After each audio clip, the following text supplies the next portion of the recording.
As we begin our second week of Lent, coming up this Sunday, there's two main points I want to focus on. I want to focus on last Sunday's gospel reading, which was Jesus in the desert, and then this following coming Sunday, going into the second week, which is the Transfiguration. So last week, Jesus was sent to the desert. He fasted 40 days and 40 nights. Sounds pretty familiar. We fast, we give things up, and we too, in this time of Lent, we enter a desert. But I want to go a little deeper. I want to think, what is a desert? A desert is a place where there's no food, there's no water, it's hot, it's dry, there's not really much life.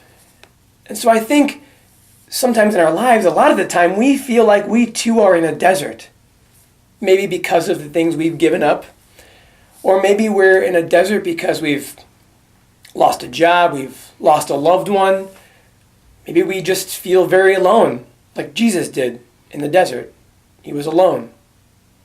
Whatever our desert is, we know as Catholics, as Christians, that's not the end. The end is not the desert. The end is not pain. The end is not sorrow. Rather, we look for what? We look towards Easter. We look towards the resurrection. And so now moving to week 2, we get a little oasis in the desert, which is called the Transfiguration. So the Transfiguration, Jesus goes to the mountaintop. Peter, James, and John are there. And appears Moses and Elijah.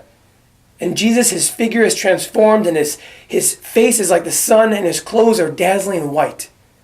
And we see his glorified body.